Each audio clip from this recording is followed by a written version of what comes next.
오늘의 코인 월요일입니다. 2023년 첫 거래일. 오늘 박정현 대표님과 함께 할 텐데요. 대표님 바로 한번 인사 나눠볼게요. 대표님 반갑습니다. 네, 안녕하세요. 하이스트 박정현입니다. 2023년이 시작됐습니다. 시청자 여러분 새해 복 많이 받으시고요.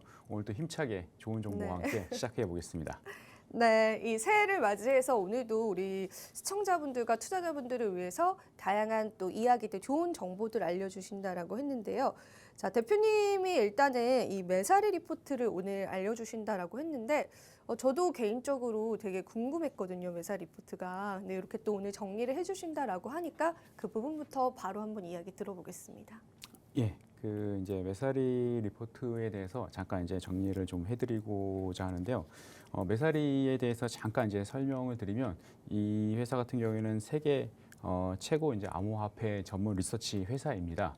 그러다 보니까 암호화폐에 투자하시는 분들은 이 기업의 이제 리포트나 또 리서치 자료들을 좀 관심 있게 보시면 많은 도움이 될 거라고 생각을 하고 있고요. 그리고 간단하게 이제 회사에 대해서 잠깐 소개시켜드리면 대표이사는 라이언 셀키스라고 제이스 모건의 이제 인턴으로 시작해서 컨센서스 그리고 디지털 커런시 디시지 그룹의 이사로 이제 근무하면서 코인데스크 인수합병을 주도했던 분입니다. 그러다 보니까 전통 금융과 그리고 이제 코인 쪽 관련된 암호화폐 쪽 관련된 두루 이제 경험했던 분이시고 2018년에 매사리를 설립해서 6번째 이제 보고서를 이번에 이제 발표하게 됐습니다. 그래서 매사리에 관련된 리포트는 이제 홈페이지에서 다운 받을 수도 있겠지만 노란톡방에 오시면 이 리포트에 대해서 또 이제 다시 올려드리고 또 영문이다 보니까 이제 좀 어려움이 있을 수 있습니다. 하지만은 작년에 이제 코비드에서 이제 이거를 이제 한글로 이제 번역했던 이제 본들이 이제 나왔기 때문에 올해도 아마 이제 그 번역본이 나오지 않을까 싶습니다. 그래서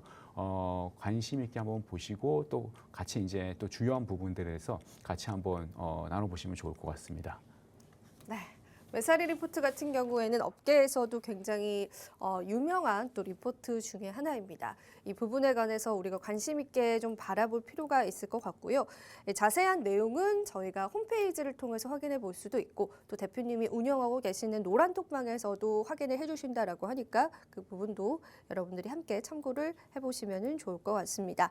자, 그렇다면은 이제 저희가 조금 근원적인 좀 질문을 드리고 싶어요. 참 이 윈터가 언제 끝날지 이제 2023년이 왔는데 정말 이 해 뜨기 전이 가장 어둡다라는 이야기가 있잖아요, 대표님. 예, 맞습니다. 그래서 지금 너무 어두워요. 네.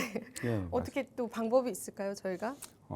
예, 오늘 또 이제 발표된 내용들 이렇게 보시면 좀 약간 이제 감을 또 잡으시지 않을까 생각합니다. 그래서 매사리 리포트도 이런 내용에 대해서 이제 첫 구문에 보면 비슷하게 이제 내용을 이제 나눈 걸 보고 있는데 이 이제 매사리 리포트의 저자도 지금 동트기 전에 어둠인지 아니면 긴 북극 겨울을 지금 지나고 있는 것인지에 대해서 이제 의문을 던집니다. 그래서 북극은 이제 겨울이 끝이 없잖아요. 그래서 이제 끝없는 겨울로 들어간 것인지 그러나 이제 이 저자는 이제 자기는 크립토를 믿는다 하면서 이제 주요 이슈에 대해서 잠깐 이제 다루고 그리고 이제 그 부분들을 이제 뒤에서 이제 하나씩 다루는 것들을 볼 수가 있는데요.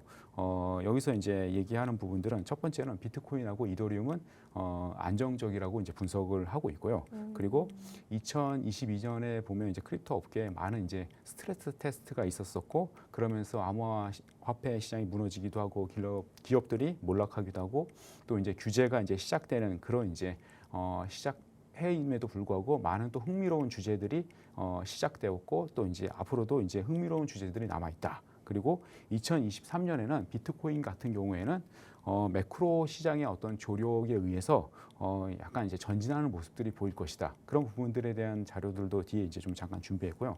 그 외에 이제 디파이 시장에 대한 부분들 그리고 이제 프라이버시 기술이 이제 암호화폐 시장의 중요한 이제 핵심 요소가 될 것이고 그 외에 또 중요한 부분들은 탈중화된 물리적 인프라 네트워크 그래서 디핀이라는 이제 용어로 이제 얘기를 했는데 이 부분도 좀 중요한 이슈가 될 것 같아서 뒤에 이제 잠깐 또 다루고자 합니다. 그러면서 작년에 이제 FTX 사태로 인해서 또 문제가 생겼던 DCG 그룹이나 그 외에 이제 그 계열사 제네시스나 이제 제미니 같은 경우에도 연쇄 도산 문제가 잘 해결되는 여부에 따라서 앞으로 또 화폐 이제 시장에 큰 영향이 있을 수 있다는 것들로 이제 전체적으로 정리하는데 그 부분에 대해서 이제 하나씩 좀 약간 중요한 이슈에 대해서 다뤄보시죠. 알겠습니다. 하나하나 저희가 또 중요한 이슈에 대해서 한번 다뤄보면 좋을 것 같고 일단 메사리 리포트에서도 그래도 크립토를 믿는다라는 의견이 좀 지배적이기 때문에 동특이전이 가장 어두운 법이다라는 그런 전반적인 이야기들을 하고 있다라고 합니다. 그래서 저희가 하나하나 그 뚜껑을 열어보는 방식으로 2023년도에 암호화폐 시장을 한번 예측을 해보면 될 것 같고요. 첫 번째로 그러면은 들려주실 이야기가 이 비트코인 가격적인 부분에 관한 것 같은데요. 결과적으로 등락을 반복하긴 하겠지만은 우상향할 것이다라는 의견이 좀 지배적으로 보이거든요. 잠재적인 전망에 관해서 또 어떻게 분석을 했는지 바로 한번 이야기를 들려주시면은 감사할 것 같습니다. 예, 아무래도 이제 암호화폐 시장의 가장 큰 이제 이슈이자 또 이제 비트코인이 하나의 상징적인 의미가 있다 보니까 이제 비트코인으로부터 이제 먼저 말씀을 좀 드리면 비트코인 관련된 부분들의 이 리포트를 들을 때 많은 여러분들의 의견이 좀 다르긴 해요. 그래서 이제 비트코인에서 긍정적으로 좀 메사리가 보고 있다, 아니면 좀 중립적인 입장에서 보고 있다. 근데 저는 개인적으로는 이제 긍정적인 입장에서 좀 풀어내고 있다고 생각을 하고 있고요. 그래서 메사리 리포트에서 보면 투자은행 크레딧 스위스의 거시 분석가인 졸탄 포자르의 어떤 시각을 인용해서 이제 자료를 이제 이야기를 풀어내는 것을 볼 수 있는데 졸탄 포자르는 러시아의 우크라이나 침공 이후에 장기적인 관점에서는 미국 달러화의 약세와 위안화의 강세를 이제 예견한 인물로서 그동안은 이제 일강 체제였던 국제 정세가 개편되면서 달러 가치는 이제 하락되면 그 다음에 이제 금이나 아니면 비트코인과 같은 대체 상품들이 이제 수요가 이제 늘어날 것이다라는 이제 예측을 했습니다. 그래서 이미 이제 메사리가 이제 얘기하기는 비트코인 시장은 이미 커졌었고 그리고 앞으로도 느리지만 그래도 계속해서 강력하고 지속적인 상승이 될 것이다고 이제 얘기를 하고 있고요. 그 관점에서 이제 분석하는 여러 가지 관점의 수급 관점에서 이제 말씀을 드리고 있습니다. 그래서 이제 수급은 경제적으로 되게 중요한 이제 부분이잖아요. 그래갖고 MVRV 관련된 부분에서 지표를 통해서 이제 얘기를 하고 있는데 MVRV는 워낙 이제 그 유명한 이제 전설적인 이제 그 온체인 지표이잖아요. 그래서 코인 시가총액을 실현 시가총액으로 나누는 비율로서 이제 최근 이제 비트코인이 세 차례 동안에 어떤 역사적인 이제 매수 시점을 지나고 있는데 이번이 이제 중요한 이제 시점을 지나고 있다고 얘기를 하고 있고요. 그래서 비트코인이 블록 보상의 반감기와 함께 이 시점이 이제 저점을 통과하면 다시 이제 상승할 가능성이 있다고 이제 풀어내고 있습니다. 그래서 그리고 또한 이제 덧붙였던 것은 비트코인이 앞으로는 유로화를 이제 추월할 것이다고 얘기하고 있기 때문에 그 유로화 쪽 관련된 부분들 유럽 중앙은행은 이 부분에 대해서 관심을 가져야 될 것이다고 얘기를 좀 하고 있습니다. 그 수요와 공급 측면에서 결국 한정된 수요 공급이 있기 때문에 결국 앞으로는 수요가 늘어날 것이고 그 수요에 맞춰서 비트코인은 다시 상승할 것이다는 부분들이 전체적인 이제 맥락이 아닐까 싶습니다. 네. 일단은 MBRV 지표 같은 경우에도 온체인 지표 중에서 굉장히 신뢰도가 높은 지표다라고 여러분들이 이해하시면 되는데 MBRV 지표 지난 10년 비트코인 역사 동안 단 3번만 매수 사인을 줬었는데 지금 현재 구간이 그 부분을 지나고 있다라는 메사리 리포트가 나왔습니다. 이 부분도 굉장히 투자자분들께서는 유의해서 좀 지켜보시면 괜찮은 또 멘트인 것 같고요. MBRV 지표가 주는 시그널들이 사실은 역사적으로 비트코인의 저점과 매수 적기를 나타냈었던 또 데이터이기 때문에 그 부분도 함께 참고를 해보시면 좋을 것 같습니다. 그리고 행간에서는 뭐 비트코인에 관한 굉장히 안 좋은 여론들도 있기는 하지만은 또 다른 한편에서는 지금이 저점이기 때문에 비트코인을 더 사야 한다라는 그런 의견들도 좀 나오고 있습니다.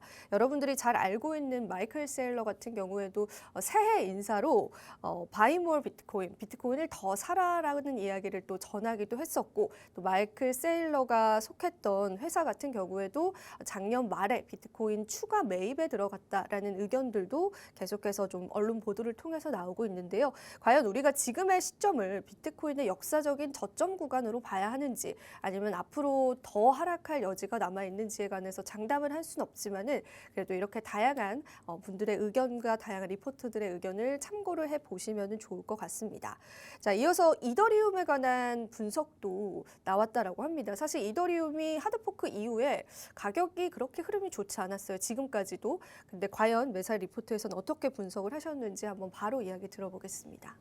예, 그 이더리움에 대해서도 흥미로운 관점에서 이제 설명을 하는 것을 볼 수가 있는데 이더리움이 과연 이제 이게 기술 플랫폼인가 아니면 분산 은행인가에 대해서 두 가지 관점에 대해서 이제 설명을 하고 있습니다. 그리고 이제 메사리 리포트는 이 두 가지 관점을 다 가지고 있다고 얘기를 하고 있는데 기술적인 측면에서는 이제 분산 관련된 부분들의 시스템이 테크놀로지로 이제 잘 또 이제 구현되어 있기 때문에 이 부분에서는 이제 뭐 아마존의 AWS나 구글이나 마이크로소프트와 같은 그런 기술적인 이제 회사와 또 이제 비슷한 그런 모습들. 그러니까 비트코인은 완성된 기술이라면 이제 이더리움은 계속해서 이제 발전을 하고 있는 상황에서 계속해서 분산 네트워크 관련된 부분들이 기술들이 계속해서 이제 확장되어져 있고 또한 그런 측면보다 또 다른 한편으로는 경제적인 동력을 가지고 있는 또는 이제 분산 은행이다. 그리고 이제 이게 스테이킹을 하면 이제 돈을 또 이제 사람들이 받을 수가 있는 상황이다 보니까 이게 이제 분산 은행의 역할도 지금 하고 있어서 이건 또 JP 모건 같은 이제 금융회사하고도 이제 비교될 수 있는 그런 이제 복합적인 이제 모습들이 아닌가에 대해서 이제 얘기를 하고 있습니다. 그래서 지난 이제 이더리움 모어지를 통해 갖고 전체적인 크립토 시장의 큰 이제 성과라고 이제 평가를 하고 있고 그러니까 POW에서 POS로 지분 방식이 변경이 되면서 이더리움의 경제 이제 전체적인 모델의 전체적인 변화가 이제 왔다고 이제 얘기를 하고 있는데요. 그 중에서 이제 에너지 소모가 이제 99%가 줄어들면서 에너지 관점에서 이제 공격들이 없어지고 그리고 매력적인 상품이 되고 또한 이더리움의 양이 이제 90%의 채굴량이 이제 줄어들면서 결국 매도 압력이 이제 줄어들고 있고 이것은 결국 이제 연간에 1%에서 2% 디플레이션을 발생하는 효과를 이제 만들어내고 있다는 것으로 이제 해석을 하고 있습니다. 결국은 이것이 이제 예치 스테이킹을 하는 투자자들은 2023년에는 5% 7% 정도의 그리고 이제 무위험의 이제 그 금리와 같은 형의 이제 어떤 이제 이자를 이제 받을 수 있는 그런 형태로 이제 지금 만들어지고 있다고 얘기를 지금 하고 있기 때문에 이더리움의 독특한 어떤 이제 생태계가 새로 이제 또 그 가치를 이제 만들어내고 있다고 이제 설명을 하고 있습니다. 결국은 레이어 1 방식의 이제 이런 이제 프로젝트들이 이제 이더리움 외에는 다 이제 거의 이제 무너진 상태이기 때문에 이더리움의 이제 어떤 독주와 이제 그런 이제 견고한 이제 확장은 계속해서 앞으로도 지속될 거라고 생각을 하고 있습니다. 네, 이더리움의 이런 독특한 생태계가 새로운 패러다임을 불러일으킬 수 있다라는 분석들까지도 들어봤고요. 또 저희가 이 디파이에 관한 이야기를 안 해볼 수가 없습니다. 아무래도 거래소 파산이라는 리스크 때문에 탈중앙화 거래소가 또 부각을 받기도 하는 그러한 시각들도 있는 것 같거든요. 이 부분도 이어서 설명을 해주시죠.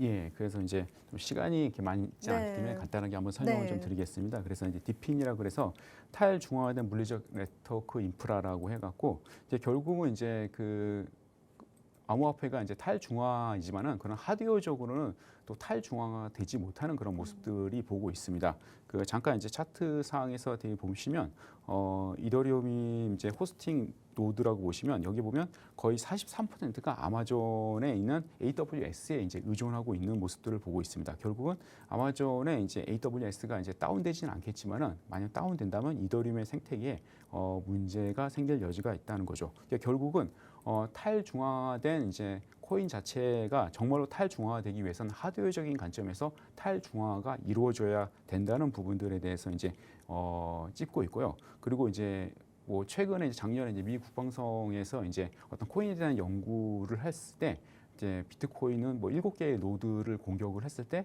전체적으로 이제 문제를 일으킬 수 있고 뭐 이더리움은 뭐 해서 그런 이제 포인트들을 이제 연구하는 그런 보고서들이 있었습니다. 그만큼 하드웨어적인 물리적인 어떤 공격을 받았을 때 취약점들이 있기 때문에 결국은 크립토 업계가 생존하고 확장되기 위해서는 얼마나 하드웨어를 탈중앙화시키느냐에 대한 이제 관심들이 이슈가 될 것이고 이 부분에 많은 이제 투자와 또 관심들이 집중될 것이다는 것들에 대한 이슈를 한번 또 이제 짚고 넘어가 보겠습니다. 네, 알겠습니다. 그리고 저희가 사실 NFT에게도 작년 한 해는 최악의 해였다라고 해도 과언이 아닐 텐데요. 그래도 최근에 뭐 NFT 거래 중에 이슈가 됐었던 부분들이 몇 개 있었습니다. 그래서 오늘 NFT에 관한 것들도 짧게 한번 짚어주시면 좋을 것 같습니다. 예, 그리고 메사리 리포트에서 보시면 NFT에 관련된 이슈도 좀 많은 부분에 할애해서 지금 다루고 있기 때문에 NFT에 관련된 부분들도 좀 관심 있게 앞으로 보시면 좋을 것 같습니다. 이제 21년 같은 경우에는 이제 NFT의 해라고 할 정도로 엄청 성장했지만 작년에 22년에는 NFT의 최악의 해였습니다. 그만큼 이제 버블들이 사라지고 조정이 되는 그런 시장이었었는데 이런 모습들이 비트코인이 2013년, 15년 동안 조정을 받으면서 비트코인에 대한 문제가 부각돼서 사라질지도 모른다는 뭐 이슈나 아니면 2018년에 이더리움이 문제가 겪었던 그 문제하고 좀 비슷한 상황으로 흘러가고 있기 때문에 이 부분에 대해서는 NFT가 이제 이런 이제 스트레스 테스트를 통해서 이제 다른 방식으로 이제 성장해 갈 것이다. 고 이제 얘기를 하고 있고 그 중에 하나가 이제 그런 이제 디지털 아트 쪽으로 대기업의 이제 그런 이제 유입을 통해 갖고 많은 부분의 변화가 이제 생길 거라고 얘기하고 있습니다. 실제적으로 이제 작년에 뭐 구찌, 아디다스, 나이키, 스타벅스 같은 대기업 브랜드들이 NFT 시장에 이제 대거 이제 진출을 했다는 것들 여러분도 아실 텐데 이제 이런 부분들이 실제적으로는 앞으로 이제 디지털 피지컬 아트, 그러니까 실제적인 실물 그 아트 시장이 1조 7천억 원 정도의 시장인데 NFT 아트는 아직 14억 달러 정도에서 그 시장의 이제 0.1% 정도 아주 작은 수준이라고 생각을 말하고 있습니다. 그래서 이제 이런 모습들이 뭐 이제 비트코인의 앞서 성장성들을 이제 비교하고 분석해 봤을 때 앞으로 100배 이상 성장이 가능하다는 것들에 대해서 이제 분석을 하고 있고 이 자세한 부분의 내용들은 노란톡방에서도 한번 또 계속해서 다루고 앞으로 이쪽에 관심을 가지시면 좋을 것 같습니다. 네, 알겠습니다. 자, 시간 관계상 저희가 모든 이야기를 다 나누지는 못할 것 같고요. 자, 마지막으로 대표님께서 조금 짧게 이 시그널 매매 수익률을 한번 짚어주시면 될 것 같아요. 한번 그 이야기 들어보고 마무리해 보겠습니다. 네. 예, 맞습니다. 이제 많은 것들을 좀 나누고 싶었는데 준비한 건 많지만은 앞으로 이제 노란톡방에서 계속해서 이제 이런 전체적인 시장의 흐름에 대해서 말씀을 드릴 거고요. 저희 노란톡방에 오시면 이제 시그널 관련된 매매를 이제 좀 무료로 이제 사용해 보실 수가 있고요. 이제 지난주에 대한 이제 퍼포먼스를 잠깐 보시면 12월 27일 하루 정도 약간 이제 손실이고 그 이후에는 또 우상향하는 꾸준한 이제 수익을 보이고 있습니다. 그만큼 이제 AI 매매도 시장에 대해서 분석하고 지혜롭게 잘 대처하고 있는 모습들을 보고 있기 때문에 지금 또 쓰시는 고객님들도 많이 만족하며 쓰시고 계십니다. 그래서 또 오셔서 한번 또 이 시스템들을 경험해 보시고 같이 또 나누시면 좋을 것 같습니다. 네, 그렇습니다. 저희가 이제 노란톡방 들어오실 수 있는 QR코드를 띄워드릴 텐데요. 저희 방송에서 단 한 번만 뜨는 QR코드겠죠. 휴대폰 카메라 그냥 가져다만 대셔서요. 조그마한 영어 링크 타고 오시면은 대표님이 제공해 주시는 이 시그널 매매와 함께 이러한 이슈들, 메사리 리포트까지도 여러분들 보다 상세하게 받아보실 수 있을 것 같습니다. 네, 이렇게 해서 오늘 2023년 첫 방송 여기서 한번 마무리해 보도록 하겠습니다. 네, 마지막으로 짧게 투자 고지 드릴게요. 본 방송에서 제공하는 정보는 투자 판단에 대한 조언일 뿐 가치 판단과 상승 하락을 보장하고 있지는 않다는 점 다시 한번 유의 부탁드리고요. 저희는 며칠 뒤에 다시 찾아뵙도록 하겠습니다. 여러분 새해 복 많이 받으세요.